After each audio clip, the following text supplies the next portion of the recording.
faune, s'agissant en particulier de la préfecture de l'outil. C'était même très prématuré de vouloir faire un autre projet de réserve animalière là-bas.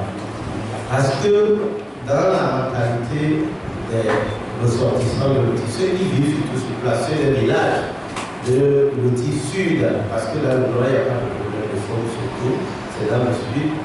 Et la plus grande victoire qu'ils ont pu acquérir durant le processus de démocratisation, vous savez que la législation très bien partout, c'est cette faune-là qui a été enlevée à partir de la conférence nationale souveraine, conférence nationale souveraine, et il n'y a plus eu progressivement, les taux de la faune a été décerné.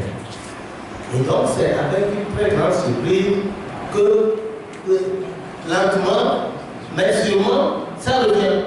Au début, quand on a commencé par en parler, on pensait que c'était des blagues. Mais vous savez, les gens ne peuvent pas accepter cela. Une génération va peut-être passer alors.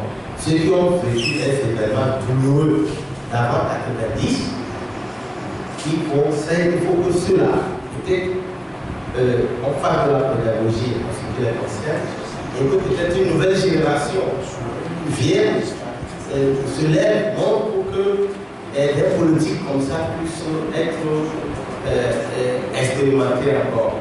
Je voulais simplement dire que ça manquait de pédagogie. Je parlerai de mépris, je parlerai d'insouciance par rapport aux besoins réels de ces populations-là.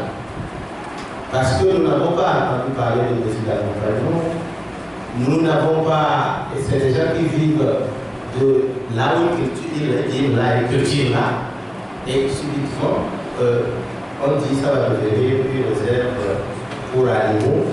Nous pouvons comprendre cela, mais vous savez, c'est des hommes en chair et en os, et que je crois que c'était prématuré, ce n'était pas nécessaire. Ce qui s'est produit, c'était comme une provocation de maladie, et je pense que c'est inacceptable. On n'avait pas besoin d'en arriver où nous sommes arrivés avec les mots que nous connaissons pour mettre en place ce projet-là. Moi, j'ai appris que c'est un projet j'ai entendu sur RFI, et c'est un projet féminin, et voilà, on conseil de l'entente et de l'union, bon, eux, c'est des institutions étrangères, et elles ne connaissent pas les plaies du passé.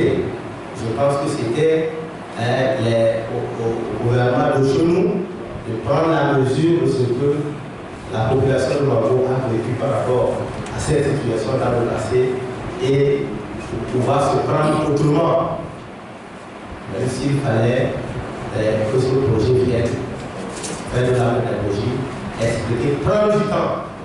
Parce que quand dans la préfecture, on parle de faune, c'est lié aux exactions. C'est lié aux exactions du passé. Il y a une pleine bonne encore cicatrisée. Et donc, je pense que ce qui s'est passé est très regrettable, inacceptable. Et les populations de Mambo avaient droit à autre chose qu'à ce qui est arrivé. Le gouvernement doit pouvoir prendre la mesure de la situation et je ne dis pas revoir ça comme dit, mais je pense qu'il faut renvoyer cette question-là au 44.